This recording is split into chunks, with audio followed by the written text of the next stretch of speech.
हमारे शारिक साहब, और आखिर में मैं अपने आप का नाम यहाँ पे लूँगा। जनरली ये होता है कि जो शुरुआत होती है वो होती है मेहमान के नाम से, फिर जाते हैं जो दूसरे गेस्ट होते हैं उनकी तरफ बात जाती है, फिर आखिर में बात जाती है पेरेंट्स की तरफ, आखिर में आते हैं स्टूडेंट्स। लेकिन मैंने इसका ऑर्डर चेंज कर दिया है।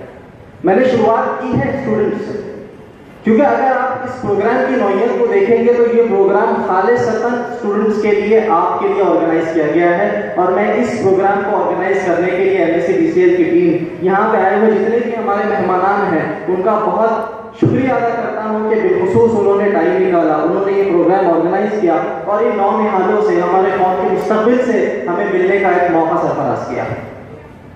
अब एक चीज मैं कहूँगा, मैं यहाँ पे अपने आप को स्टेज पे सबसे हकीर शख्सियत मानता हूँ। डॉक्टर नुसरत साहब का नाम मैं बचपन से सुनते आया हूँ। शारिक भाई को मैंने अपने कॉलेज के टाइम से देखा है। मसरत मैडम का नाम मैं हमेशा से सुनते आया हूँ। जितने भी डिग्निटरीज यहाँ पे मौजूद हैं, मैं उनका नाम बचपन से सुनते आया हूँ या किसी ना किसी मरहले पे मैंने आकर उनका नाम सुना है। लेकिन वो क्या चीज है कि जिनको मैं आइडियलाइज करते आया हूँ, उन्हीं के साथ मुझे स्टेज शेयर करने का मौका मिल सका, वो एक चीज है जिसकी वजह से ये मुमकिन हो पाया है, वो है तालीम, एजुकेशन। सो यहीं पे फर्क वाज़ेह हो जाता है कि आपकी उम्र माना नहीं रखती, आपका किसी बैकग्राउंड से होना माना नहीं रखता, आपका अमीर होना माना नहीं रखता, आपका इंग्लिश जानना माना नहीं रखता, आपका उर्दू जानना माना नहीं रखता। जो माना रखता है आपकी तालीम, आपकी अंडरस्टैंडिंग माना रखती है, जो आपको एक इज्जत का मुकाम दिला सकती है। अगर मुझे पता होता, अगर मुझे आज कोई बताए कि तालीम हासिल करने से, तालीम मिलने से जो इंसान को नेमतें अल्लाह ताला नवाजते हैं, जो इज्जतें अल्लाह तालीम से नवाजते हैं, तो मुझसे आप फिर से पूछिए कि आप सर इतनी मेहनत करेंगे? मैं कहूँगा मैं इससे 100 गुना ज़्यादा मेहनत करने के लिए तैयार हूँ।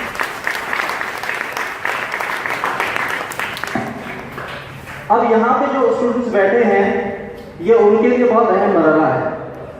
10वीं का जो एग्जाम आपने पास किया है, 10th आपने पास किया है, इसके बाद आपके सामने बहुत से ऑप्शंस खुलने शुरू हो जाएंगे।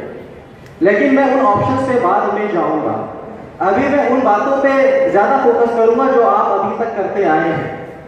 मैंने बहुत बार देखा है कि जिंदगी में जो बहुत अक्लमंद लोग होते हैं, जो जीनियस लोग होते हैं, वो जिंदगी में जाके नाकाम हो जाते हैं, वो जिंदगी में जाके फेल हो जाते हैं।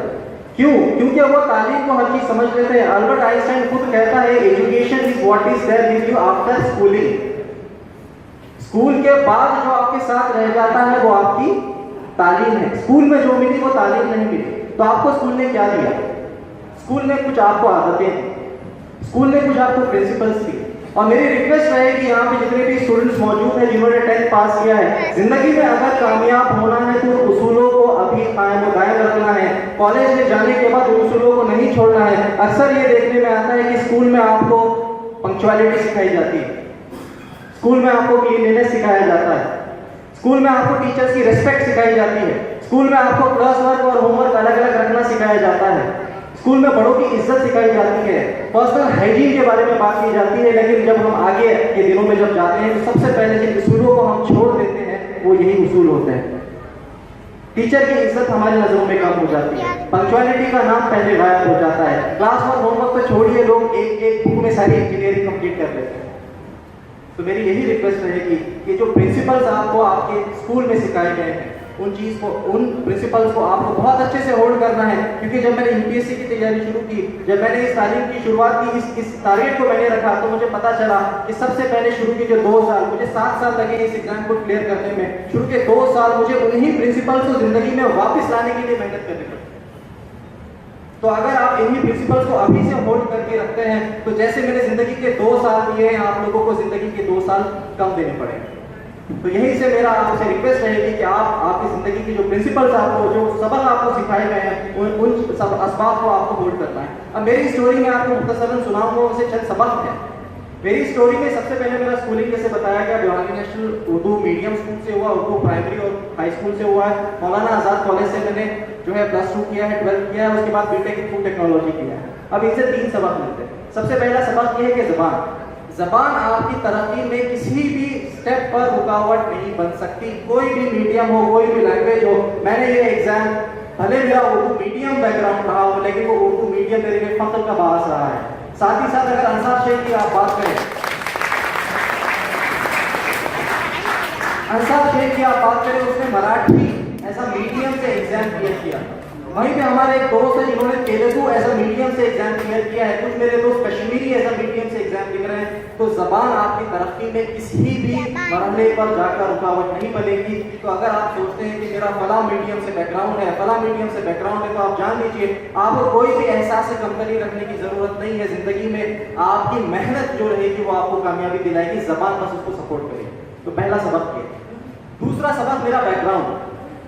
क्या मैं बहुत रईस खानदान से बिलोंग करता हूँ? क्या मेरे वालिद बहुत बड़े होतेदार हैं? क्या मुझे बचपन से आईएएस बनने की ट्रेनिंग दी गई?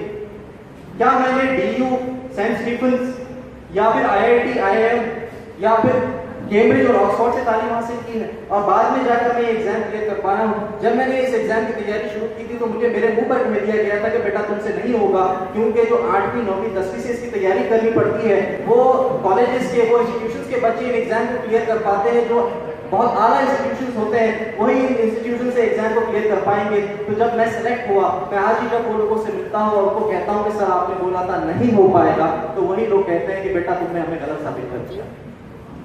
तो जो दूसरी चीज आपको क्लियर हो गई कि आपका ऑर्डिनरी बैकग्राउंड, आपका एजुकेशन बैकग्राउंड अगर ऑर्डिनरी भी है तो जिंदगी में आपको कामयाबी हासिल करने से वो रोक नहीं सकता। जैसे मैंने कहा, जीनियस लोग जिंदगी में आगे जाके बहुत अक्सर मैंने देखा है वो फेल हो जाते हैं क्योंकि वो कुछ चीजों को छोड़ देते हैं जिनकी तरफ मैं आगे आऊंगा। अब तीसरा सबक जो मेरे स्टोरी से मिलता है वो ये है कि क्या फाइनेंशियल बैकग्राउंड भी आपकी जिंदगी में आगे जाके रुकावट बन सकता है? अंसार शेख के वालिद साहब ऑटो चलाते थे। जो अंसार शेख जो है उसके वालिद की तीसरी बीवी का बेटा। वहीं पे मेरे एक दोस्त है मोहम्मद अली शाह जो नागालैंड में कलेक्टर है अभी, जिन्होंने यतीम खाने में परवरिश की है, बाद में डिस्टेंस लर्निंग से ग्रेजुएशन कंप्लीट किया है, उसके बाद ज़कात फाउंडेशन ऑफ इंडिया के हॉस्टल में आके रहे हैं, 2 घंटा जाना 2 घंटा आना क्लास के लिए, ये सब किया है और दूसरे अटेम्प्ट में यूपीएससी क्लियर किया है। आज वो लड़का कलेक्टर।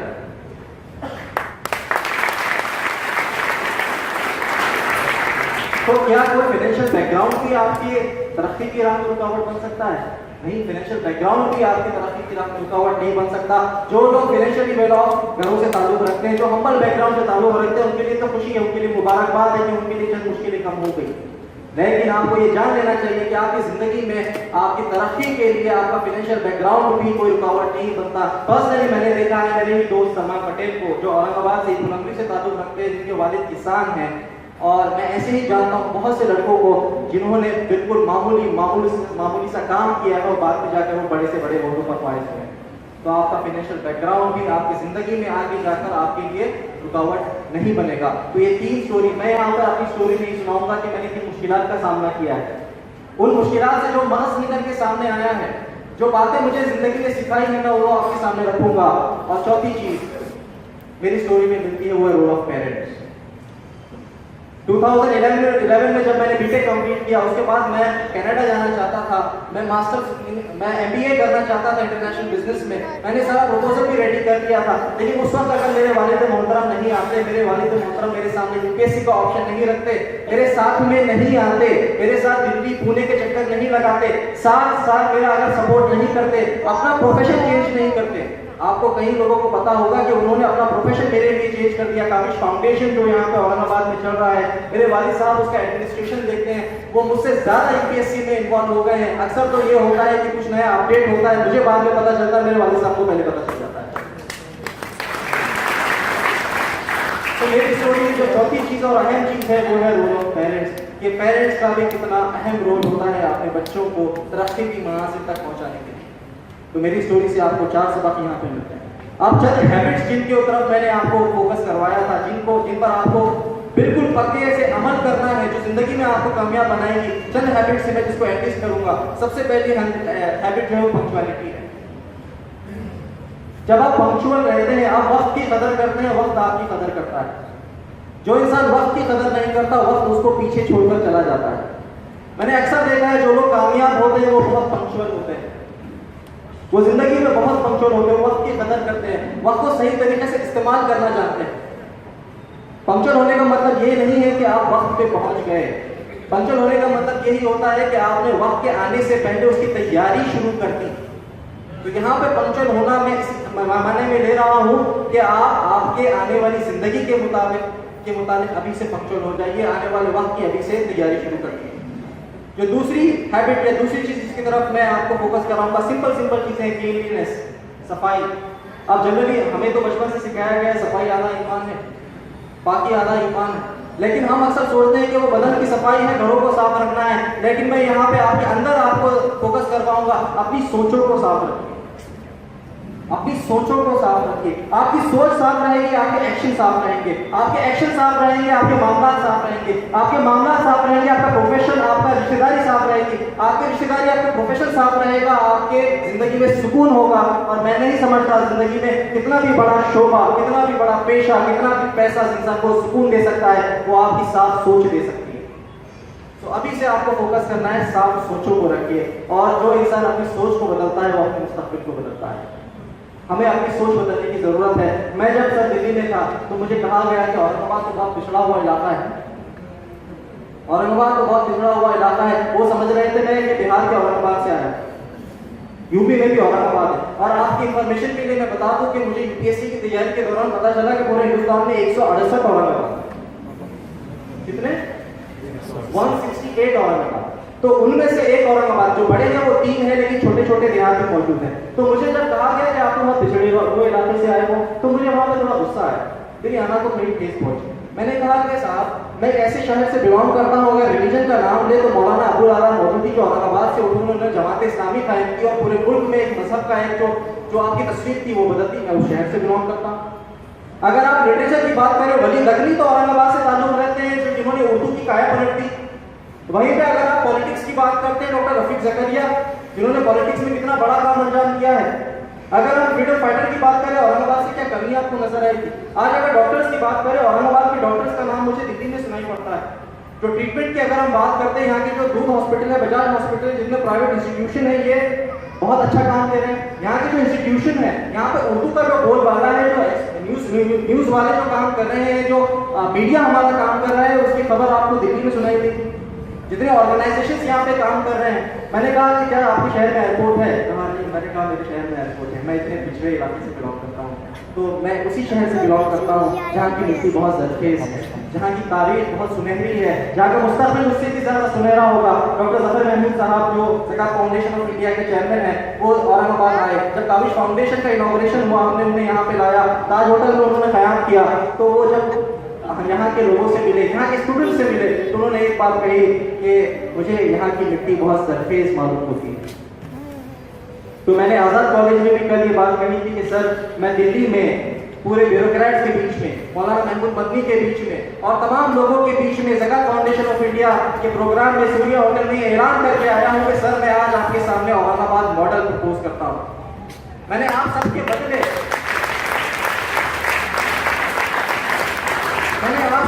एक जुर्रत दी है। मैंने आप सब पे भरोसा करके एक बात वहाँ पे कायम कर दी। मैंने कहा सर मैं औरंगाबाद मॉडल प्रपोज कर रहा हूँ। वो मॉडल क्या है? वो ये है कि सर मैं आज सिलेक्ट हुआ हूँ, Noor Siddiqui first and last selection नहीं रहेगा, Salman Patel first and last selection नहीं रहेगा।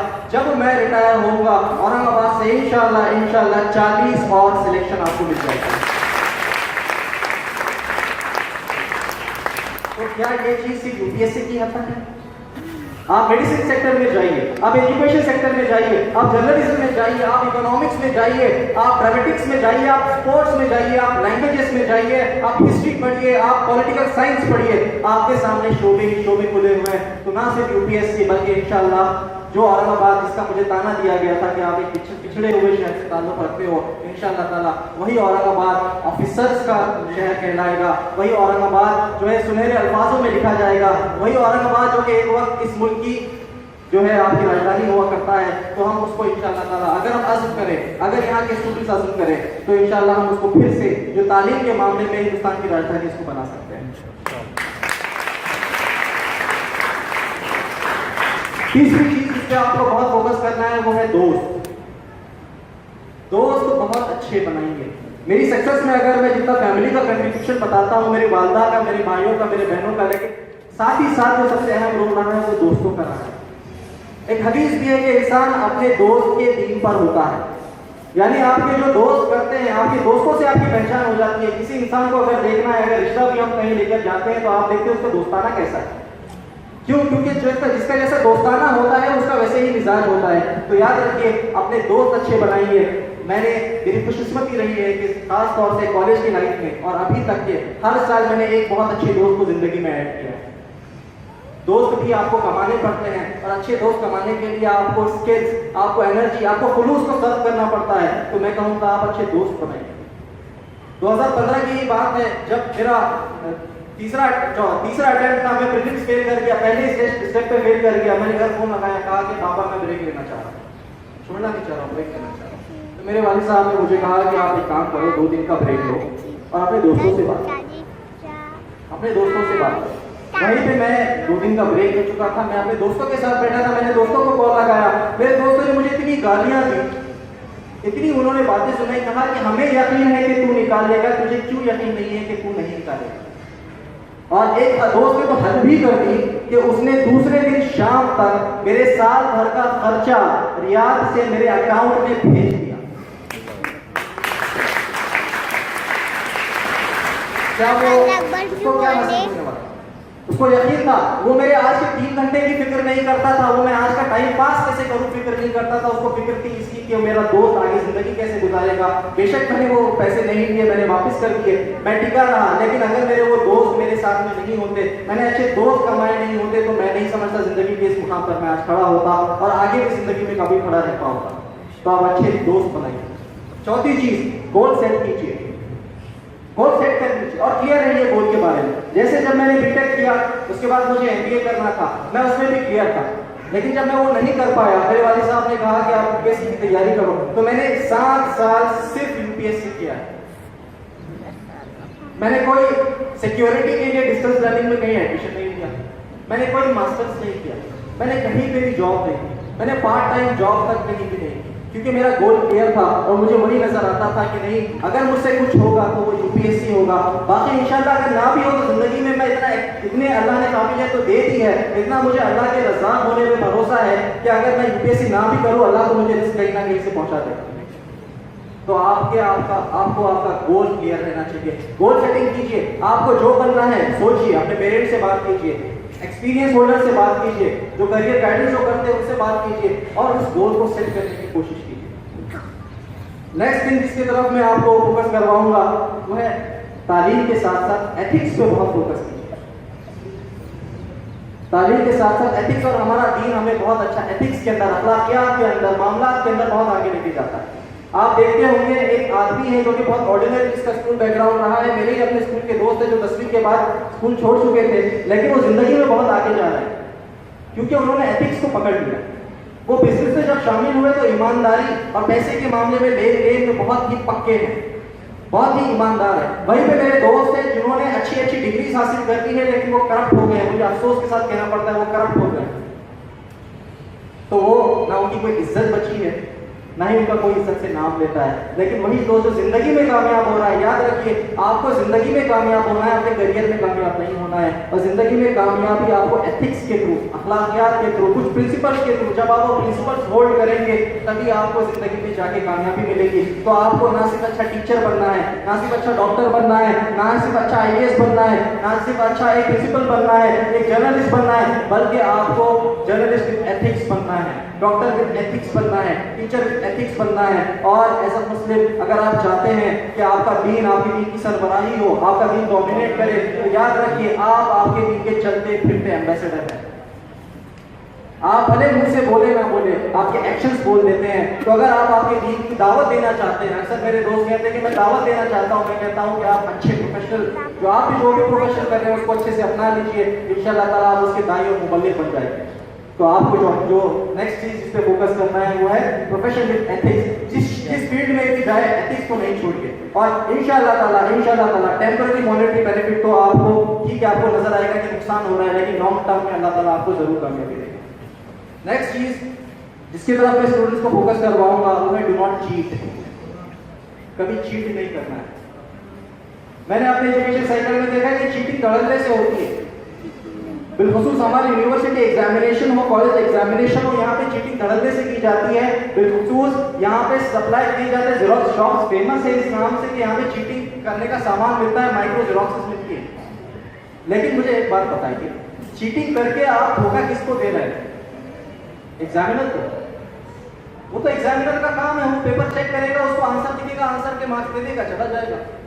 यूनिवर्सिटी को, आपके पेरेंट्स को अफसोस की बात यह है कि आप चीटिंग अपने आप से करते हैं, आप अपने आप के साथ धोखा देते हैं। 10th एग्जाम तक के आपने स्कूल में बिल्कुल ईमानदारी सीखी, लेकिन आप आगे एग्जाम्स में जाकर अगर आप चीटिंग के भरोसे टिकते हैं तो मैं समझता हूँ जिंदगी में आप बहुत कम आगे जा पाएंगे, क्योंकि चीटिंग से डिग्री तो आ जाती है, काबिलियत नहीं आती। हो सकता है आप ग्रेजुएट बन जाए, पोस्ट ग्रेजुएट बन जाए, आप डॉक्टर बन जाए, आप कोई भी एक एग्जाम क्लियर कर दें, लेकिन आप अगर चीटिंग करते हैं तो आपकी एक काबिलियत, अब मैं एक एग्जांपल दूंगा, काबिलियत और तालीम। तालीम जो होती थी समझदारी देती है। मेरा एक दोस्त है जो कि अभी पीएचडी कर रहा है, यानी दुनियावी हिसाब से अगर आप डिग्रीज की बात करेंगे तो कोई काबिलियत की कोई कमी नहीं है, ठीक है, लेकिन वो दिल्ली आना चाह रहा था। मुझे 4 साल के बाद उसका मैसेज आया कि नो मैं दिल्ली आना चाह रहा हूँ, और मैं क्योंकि मैं जामिया मिलिया इस्लामिया में वहाँ पे रहता हूँ, तो मुझे कहा कि मैं तुम्हारे पास रुकूंगा। मुझे पता था कि बहुत भोला है, 4 साल के बाद पहली बार दिल्ली आ रहा है, 4 साल के बाद मुझे मिला है, तो मैंने कहा, मैंने उसको फोन नंबर दे दिया, कहा कि आप आ जाओ। जब वो दिल्ली पहुंचा तो मैंने कहा कि थोड़ा हिफाजत से रहना, और आप जो है वहाँ पे जो टैक्सी करोगे वो 300 रुपया लेगा, और सिर्फ 80 रुपया होता है, तो आप ध्यान रखना। वो बंदा पीएचडी कर रहा है, ठीक है। वो वहाँ पर आया, सबसे पहली चीज जो हुई वो ये कि मैं उसको कॉल कर रहा हूँ, वो कॉल नहीं उठा रहा। फिर जब कॉल उठाया, कहा कि मैं टैक्सी में बैठ रहा हूँ और मैंने 300 रुपये में बात की। मैंने कहा भाई वहाँ पे 80 रुपये रखते हैं। कहा कि नहीं 300 रुपये मैं दे दूंगा। मैंने कहा हुआ क्या? मैंने कहा आप रुको, मैंने ओला से कैब बुक की, 60 रुपये में मैं उसको कॉलेज लेकर आ गया। जब वो कॉलेज आया मैंने उससे पूछा क्या हुआ? कहा कि मेरा पर्स किसी ने मार दिया, निजामुद्दीन स्टेशन पे मेरा पर्स किसी ने मार दिया। उसमें 10,000 रुपये थे जो मैं उधार मांगकर लाया था एक जॉब के इंटरव्यू के लिए, वो चले गए। मैंने कहा चलो कोई बात नहीं, कोई अफसोस नहीं, वो अल्लाह उससे कोई मुसीबत डालेगा। आपका इंटरव्यू कब है? कहा मंडे को इंटरव्यू है, सैटरडे की बात है। मैंने उसे हॉस्टल में मेरे ही रूम में रखा, वो मेरे साथ बैठे लगा, मेरे साथ बातें हुई। मैंने कहा आप एक काम करो, आपका इंटरव्यू कहाँ है बताओ? कहा मॉडल टाउन में इंटरव्यू है। मुझे तभी शक हुआ कि मॉडल टाउन में तो कोई इंडस्ट्री है नहीं।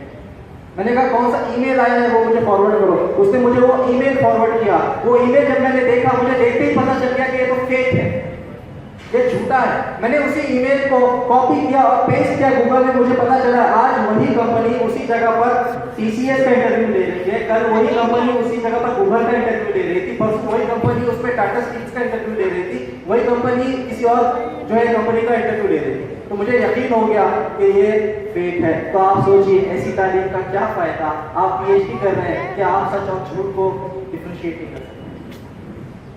आपके पास डिग्री तो बड़ी बड़ी आ गई है, लेकिन दुनियावी मामला में मामूली एक एग्जीक्यूटिव जो उसको धोखा दे रहा होगा, बेशक वो 10th फेल होगा, लेकिन तालीम सिर्फ डिग्री नहीं होती। फोकस कीजिए काबिलियत पर। यूपीएससी की तैयारी में मुझे सर एक बात बहुत अच्छी मिली है, जो सबक मैंने सीखे हैं, एक सबक बहुत अच्छा मिला है कि मुझे यहाँ पर काबिलियत नजर आई है कि यूपीएससी की तैयारी में मुझे एक अच्छा इंसान बनने की तरगीब की है। यूपीएससी के एग्जाम में मुझे बात करना सिखाया है।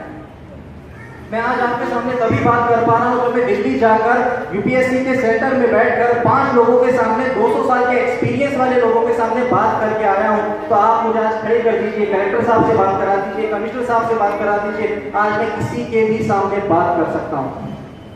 तो तालीम जो आपको देती है वो डिसेंसी देती है, तालीम आपको सलीका देती है। तो don't run for degrees. Cheating करके कुछ नहीं मिलेगा, जिंदगी में नाकामी मिलेगी।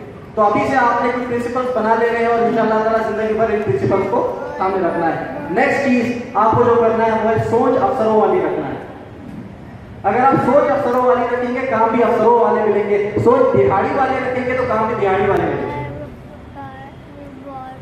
मैं परसों मेरे भाई की शादी थी, वलीमे में मैं एक कैटरर से मिला, एक बच्चा जो 2nd ईयर में है, कैटरिंग का काम कर रहा है। हमने उसे 500 रुपये रोज पे रखा है। आगे मुझे कहता है कि सर आप नूर सिद्दीकी है। मैंने कहा मैं नूर सिद्दीकी हूँ। कहा कि सर मैं यूपीएससी की तैयारी कर रहा हूँ। मैं इतना खुश हो गया, मैंने सारे मेहमानों को एक साइड रखा, मैंने उसको 10 मिनट दिए। कल रात भी मैंने उससे आधे घंटे फोन में बात की। मैंने कहा भाई तेरी सोच अफसरों वाली है, तू यकीन रख अल्लाह तुझे अफसर जरूर बनाएगा। इनकी सोच दिहाड़ी वाली होती है, लोगों को दिहाड़ी का। सलमान पटेल ने पुणे में एक वक्त कैटरिंग का काम किया। सलमान पटेल ने एक वक्त ईंटों की भट्टी पे काम किया। सलमान पटेल ने जो है डिलक्स के ब्रेड बांटे। सलमान पटेल रिजल्ट के दिन भी अपनी माँ के साथ पुदीना काट रहा था, लेकिन वो सलमान की हालात थे, सलमान को वो काम करना था, सलमान मेहनत करने से कभी घबराया नहीं, लेकिन सलमान की सोच क्या थी, अफसरों वाली थी। तो अल्लाह ने आखिर में क्या बनाया, तो अपनी सोच को अभी से अफसरों वाली रखिए, आप अफसर बनने के लिए आगे बढ़िए। अजान के लिए ब्रेक। तो मैंने आपको जो प्रिंसिपल्स की तरफ फोकस करवाया है वो पंक्चुअलिटी, क्लीनलीनेस, दोस्त अच्छे बनाना है, गोल सेट करना है, नेक्स्ट है चीट नहीं करना है, जिंदगी में एथिक्स को अपनाना है, और आखिर में सोच अफसरों वाली रखनी है। अगर जिंदगी में सोच अफसरों वाली रखेंगे तो काम भी आपको अफसरों वाला मिलेगा। अब ये सारा रोल हो गया है स्टूडेंट्स का। अब यहाँ पे मैं आऊँगा पेरेंट्स की तरफ, कि बहुत से हमारे पेरेंट्स यहाँ पे मौजूद है, और पेरेंट्स का बहुत ही ज्यादा अहम रोल होता है। पेरेंट्स को चाहिए कि वो ना सिर्फ इमोशनली बच्चों को सपोर्ट करे, बल्कि फाइनेंशियली भी उसके लिए प्लान करे। नूर सिद्दीकी आपके सामने तभी नूर सिद्दीकी बन के खड़ा हो पाया है जब उसके वालिद साहब ने 7 साल ऐसे लड़के को, जो कोई काम नहीं करता, जो आगे पढ़ता नहीं है, उसको 7 साल दिल्ली के खर्चों पर संभाला है। तो अगर फाइनेंशियल टर्म्स में भी मैं बात करूं तो मेरे वालिद साहब को ये IAS एटलीस्ट 10 लाख रुपए का पड़ा है। वो तभी हो पाया जब मेरे वालिद साहब ने इसमें उतरने से पहले फाइनेंशियल प्लानिंग की थी। मैं अक्सर देखता हूँ कि हमारे पेरेंट्स क्या करते हैं, बच्चों को डॉक्टर बनाना चाहते हैं, डॉक्टर को इंजीनियर बनाना चाहते हैं, डॉक्टर को जर्नलिस्ट बनाना चाहते हैं, डॉक्टर को एजुकेटेड स्कॉलर्स बनाना चाहते हैं, लेकिन वो सिर्फ ख्वाहिश की हद तक होता है, क्योंकि उसमें फाइनेंशियल प्लानिंग नहीं होती। तो अगर आप सोच रहे हैं कि आपको बहुत बड़ा अमाउंट अभी तक रखना है, तो इसमें आप यकीन मान लीजिए कि नूर सिद्दीकी को सिर्फ घर से खर्च आता था, मैंने सारी पढ़ाई स्कॉलरशिप्स पे की है। अगर आपके बच्चे के अंदर टैलेंट है, अगर आप उसको इमोशनली और फाइनेंशियली सपोर्ट करते हैं, तो स्कॉलरशिप का इंतजाम तो अल्लाह कहीं ना कहीं से कर देगा। अब यहाँ तक के असबाब बन गए हैं कि अल्लाह, यही कि मैं कुछ लोगों से मिला हूँ, अल्लाह ने ये भी इंतजाम कर दिया है कि लोग अब रहने का खर्चा तक प्रोवाइड करने के लिए तैयार हो गए हैं। तो आपको गोल क्लियर रखना है, पेरेंट्स को गोल क्लियर रखना है कि मेरे बच्चे को ऐसा मुझे बनाना है, ये मुझे सेट करना है। आप जो भी प्रोफेशन से ताल्लुक रखते हैं, मैं कहता हूँ ये सिंपल उसूल अपना लीजिए, अपने बच्चे को अपने से ज्यादा पढ़ाना है। ये सिंपल उसूल, अगर आप डॉक्टर हैं, आपने MBBS किया है, आप उसको MD बनाइए। अगर आपने PhD किया है तो उसको डबल PhD करवाइए। मैं IAS हूँ तो मैं चाहूंगा कि मेरा बच्चा 21 साल की उम्र में IAS बन जाए। अगर कोई प्रिंसिपल है तो वो चाहेगा कि उसका बच्चा कॉलेज का प्रिंसिपल बने। लेकिन एक बेसिक उसूल पेरेंट्स को अपनाना है, क्योंकि पेरेंट्स का बहुत ज्यादा अहम रोल होता है। स्टूडेंट्स पढ़ना चाहते हैं, स्पेशली मेरी यहाँ पे बहनें मौजूद है, मुझे इतनी खुशी है यहाँ पे कि मेरी बहनें यहाँ पर भी मेरे भाइयों से आगे निकल गई।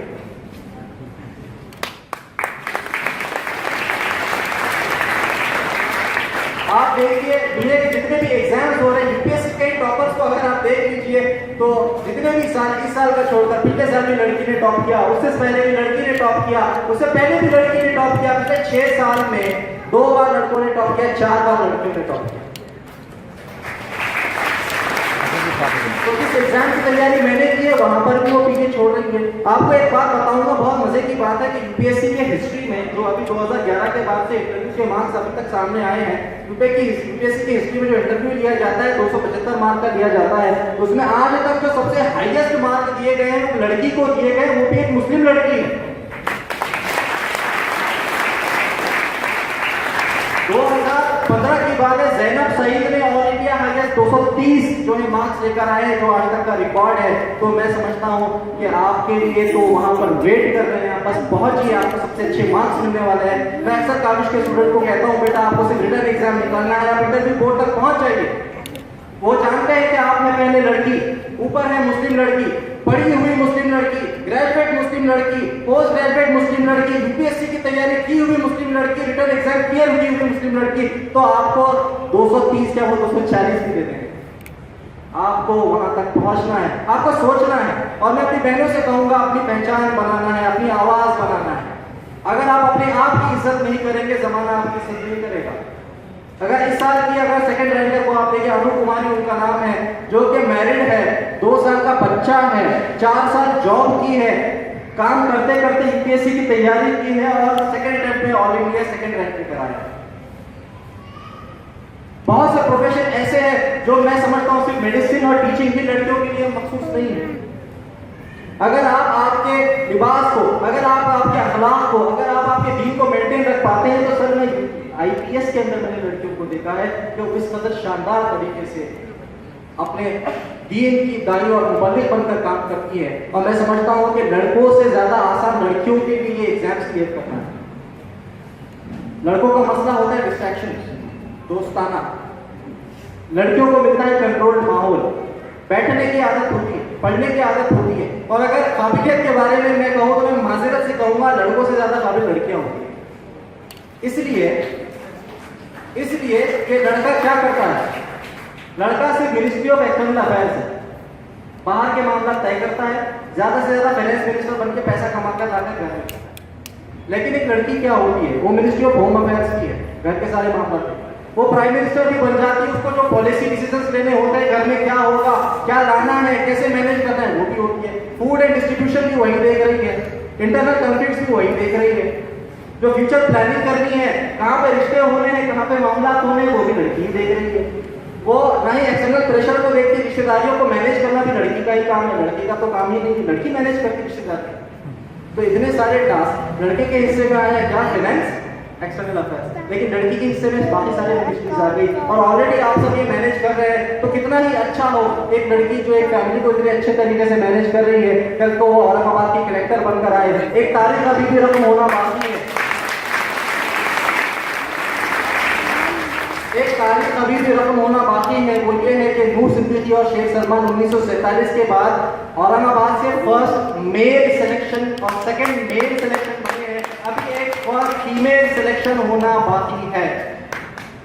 और इंशाल्लाह मैं समझता हूँ कि अंसार शेख से ज्यादा, नूर सिद्दीकी से ज्यादा, सलमान पटेल से ज्यादा उस लड़की का सिलेक्शन ज्यादा असर रखेगा, क्योंकि वो इन सब जो हमारी जो बहनें हैं, हमारी माँ हैं, उनका एक एम्बेसडर बन के सामने है। तो आप सोचिए कि आज से 5 साल बाद, 6 साल बाद हो सकता है कि इन्हीं में से बैठी हुई कोई एक बच्ची हो जो जाके वो तारीफ रफल करे। आप लोगों को अज़्म रखना है, आप लोगों को हौसला रखना है। अल्लामा इकबाल का एक शेर है, अपने मन में डूब कर पा जा सुराग जिंदगी, अपने मन में डूब कर पा जा सुराग जिंदगी, तू अगर मेरा नहीं बनता ना बन अपना तू बन। तो यहाँ पर आपको अपने आप के बारे में सोचना है। बिलखुसूस मैं बहनों पे फोकस कर रहा हूँ क्योंकि तादाद में यहाँ पे ज्यादा है। आप लोग कोई रुकावट नहीं समझिए। फिनेंशियल बैकग्राउंड जैसे मैंने लड़कों के लिए कहा है, वैसे लड़कियों के लिए भी इम्प्लीमेंट होता है। जैसे मैंने जो है आपका इकोनॉमिक जो आपका एजुकेशनल बैकग्राउंड जैसे कहा है, वैसे इंप्लीमेंट होता है। औरंगाबाद की एटलीस्ट 12 से 13 लड़कियां दिल्ली में बिल्कुल पर्दे में एक बहुत अच्छे से माहौल में यूपीएससी की तैयारी करते हैं। और सर जब हम उनको देखते हैं तो हमारा सीना जो है, हमारा सर जो फख्र से चौड़ा हो जाता है, क्योंकि हम लड़के हैं। अगर हम किसी चीज को रिप्रेजेंट करते हैं, ज्यादा से ज्यादा अपने वालिदैन की तरबियत को रिप्रेजेंट करते हैं, लेकिन जब एक लड़की रिप्रेजेंट करती है, वो एक शहर के माहौल को रिप्रेजेंट करती है। तो मैं नहीं समझता किसी भी इंस्टीट्यूट में फ्यूचर में कहीं पर भी जाकर आपको, अगर आप मेडिसिन में देखें औरंगाबाद में, मैं समझता हूँ जहाँ पे मर्द हजरात इतने अच्छे डॉक्टर्स हैं, तो स्टेज पर ही अगर आप देखें यहाँ पे डॉक्टर्स, एक ही डॉक्टर यहाँ पे बाय नेम अगर देखो तो डॉक्टर साहब यहाँ पे बैठे हैं, 3 डॉक्टर्स वहाँ पे बैठे हैं, भले मेडिसिन में हो, भले जो एकेडमिक्स में। तो आपके लिए कोई भी शोबा मखसूस नहीं है, आपके लिए सारे ऑप्शंस खुले हैं, आपके लिए सारे ऑप्शंस खुले हैं। और ये एक मिथ होता है कि आपके साथ डिस्क्रिमिनेशन होता है, इस फॉर्म को टारगेट किया जाता है। जो रूलिंग पार्टी डिस्पेंसेशन आया है वो इस फॉर्म के खिलाफ है। मैं कहता हूँ एक बहुत सिंपल स्टेटमेंट है, merit is atheist, merit is atheist, यानी जो सलाहियत होती है, काबिलियत होती है, इसका कोई मजहब नहीं होता। अगर आप काबिल हैं तो आज भी सरकार को काबिल ऑफिसर की इतनी जरूरत है कि उनकी सीनियरिटी नहीं देखी जा रही। मैं जानता हूं कि अभी 88-89 बैच के लोग सेक्रेटरीज बन रहे हैं। मैं जान रहा हूं कि 2005 में जो लड़के सेलेक्ट हुए हैं, जिनको 10 साल का भी एक्सपीरियंस, मुकम्मिल से 12 साल का एक्सपीरियंस हुआ है, लेकिन उनकी काबिलियत के लिए चर्चे है कि उनको बुलाकर प्राइम मिनिस्टर ऑफिस में बिठाया जा रहा है। ना ही उनका मजहब देखा जा रहा है, ना ही उनका जो बिलीफ सिस्टम है वो देखा जा रहा है, नहीं देखा जा रहा है वो किस जो है एजुकेशन इंस्टीट्यूट से फारिग है, नहीं देखा जा रहा है कि शहर से बिलोंग करती है या करता है। तो डिस्क्रिमिनेशन नहीं होगा। बिलखुसूस मैंने अपने पूरे प्रिपरेशन के दौरान और गवर्नमेंट सेक्टर में किसी भी एग्जामिनेशन में जितना मुझे वाबस्ता हुआ है, group 1, group A, group B में जितना मेरा वाबस्ता है, वहां पर डिस्क्रिमिनेशन नाम की चीज अगर आपके पास मेरिट है तो कभी आपको नजर नहीं है। इंटरव्यू में मुझसे कोई भी ऐसा सवाल नहीं किया गया कि जहाँ पे मुझे लगे कि डिस्क्रिमिनेशन होगा। मेंस और प्रीलिम्स से जितने भी पेपर्स हैं वो रोल नंबर से चेक किए जाते हैं, नाम का वजूद ही नहीं होता। और जैसे मैं बता चुका हूँ कि हाईएस्ट मार्क जब एक मुस्लिम लड़की को दिए गए हैं तो क्या डिस्क्रिमिनेशन की कोई गुंजाइश बाकी रहती है? तो डिस्क्रिमिनेशन की कोई गुंजाइश तो बाकी नहीं रहती। अब इसके अंदर एक और चीज़ जो मैं आगे बढ़ूँगा, उर्दू का कंट्रीब्यूशन मेरी सक्सेस में क्या रहा, क्योंकि औरंगाबाद की सरजमीन उर्दू की सरजमीन है, उर्दू की परवरिश में दक्कन की सरजमीन है, दक्कन के शोरा ने बहुत अहम रोल अदा किया है।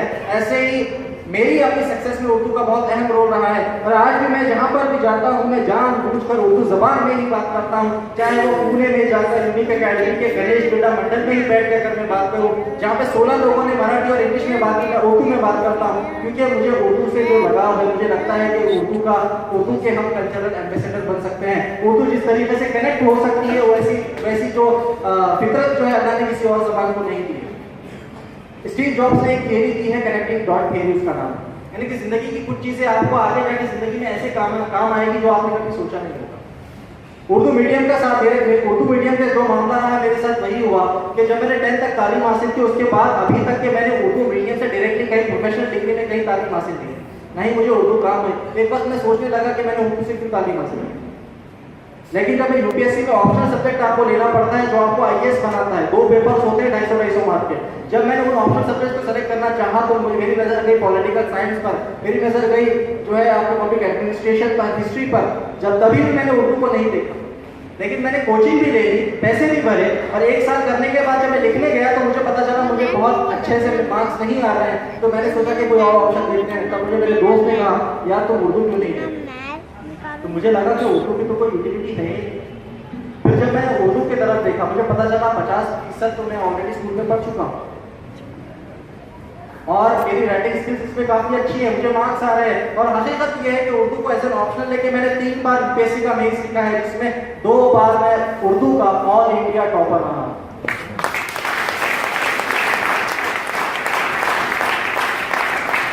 तो औरंगाबाद की सरजमीन में अगर उर्दू मीडियम से आपका ताल्लुक है, बेशक मैं किसी और मीडियम की बुराई नहीं कर रहा, मेरे नजदीक सारे मीडियम्स रिस्पेक्टेबल हैं, लेकिन मैं कहता हूं अगर आपके पास उर्दू है तो आपके पास एक अल्लाह ने नेचुरल आपको एडवांटेज दे रखा है, आपके पास एक लैंग्वेज ऑफ कनेक्ट है, और आपके पास एक जबान पे महारत है जो आगे जाके इस कॉम्पिटिटिव एग्जाम में बहुत काम आ सकती है। आज औरंगाबाद के जितने भी बच्चे 60-70 बच्चे यूपीएससी की तैयारी कर रहे हैं, कमाल की बात यह है उसमें से लगभग 30 से 35 का ऑप्शनल सब्जेक्ट उर्दू ही है।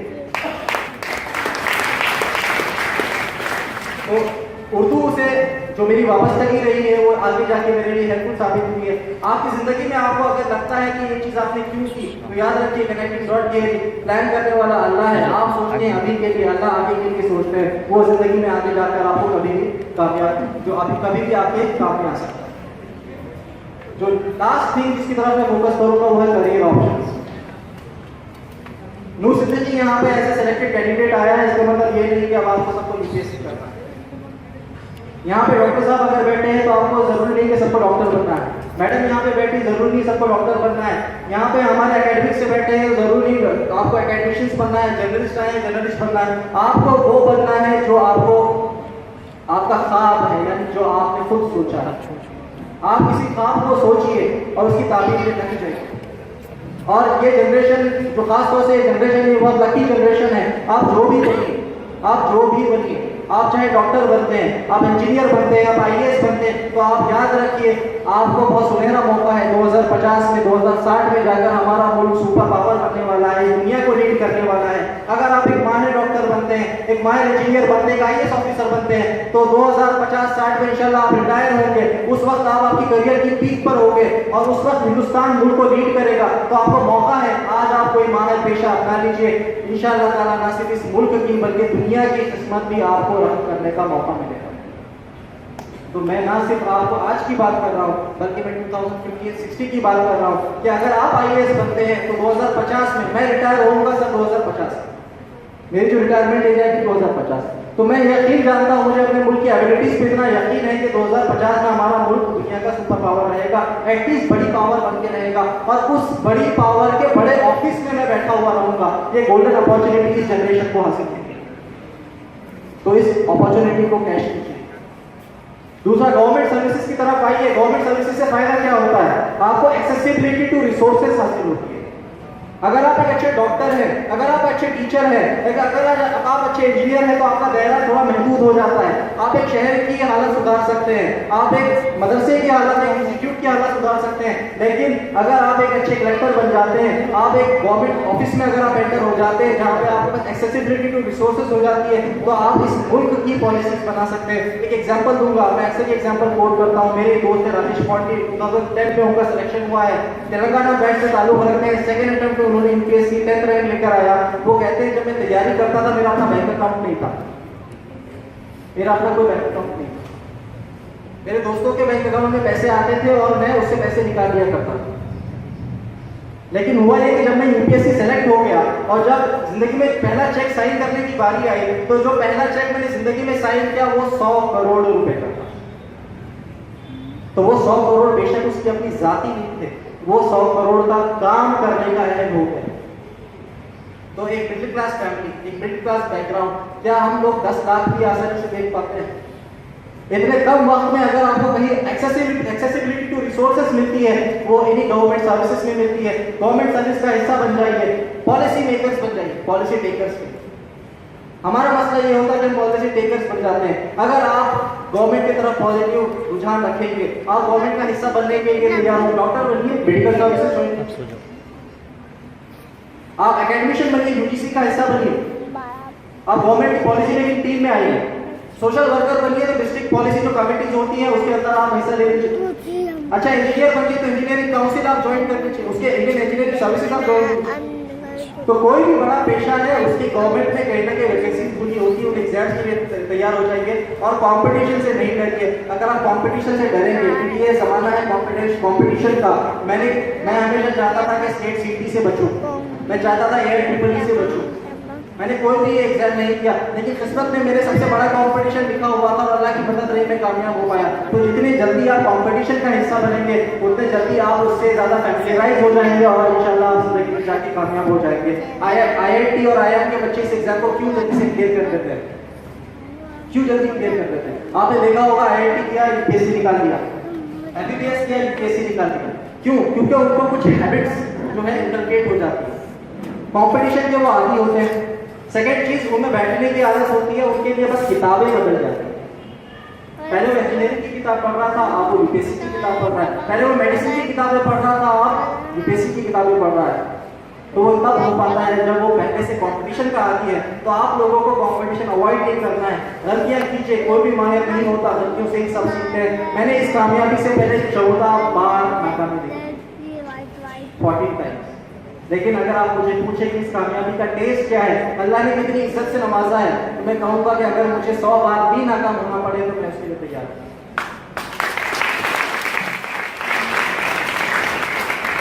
तो अपने सामने सारे करियर ऑप्शंस रखते हैं, कंपटीशन से भागना नहीं है, कंपटीशन का हिस्सा बनिए, कंपीट कीजिए, गवर्नमेंट सर्विसेज की तरफ आइए। इतना अच्छा यहाँ पे जो माहौल बनाया गया है, इतना अच्छा यहाँ पर ऑर्गेनाइज किया गया है, इसीलिए ताकि आपका रुझान गवर्नमेंट सर्विसेज की तरफ भी आए। मेरी बीटेक की बैच में मैं अकेला स्टूडेंट था जो आगे जाकर जो है यूपीएससी के थ्रू गवर्नमेंट सर्विस में ज्वाइन किया।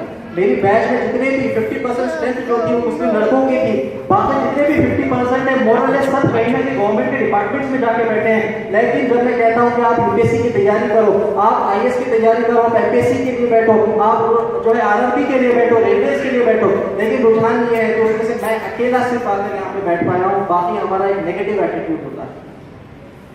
तो गवर्नमेंट सर्विसेज की तरफ हमें जाना है। जब हमें कुछ काम करने होते हैं सबसे पहले हम किसको ढूंढते हैं? कॉन्टैक्ट्स। किसमें कॉन्टैक्ट? गवर्नमेंट पे हम कॉन्टैक्ट ढूंढते हैं। तो क्यों ना आप भी गवर्नमेंट का हिस्सा बन जाइए, और जब आप पॉलिसी मेकिंग का हिस्सा रहेंगे तो मैं नहीं समझता कि इस मुल्क में कभी आपको आउटकास्ट किया जाएगा, क्योंकि काबिल लोगों की हमेशा कमी महसूस होती है। तो यही चंद बातें जो मैं आपके सामने रखना चाहता था। एक शेर है अल्लामा इकबाल का, वो शेर कहकर मैं अपनी बात को खत्म करूंगा। अल्लामा इकबाल कहते हैं, न तू ज़मीन के लिए है ना आसमां के लिए, न तू ज़मीन के लिए है ना आसमां के लिए, ये जहां है तेरे लिए, तू नहीं जहां के लिए। बहुत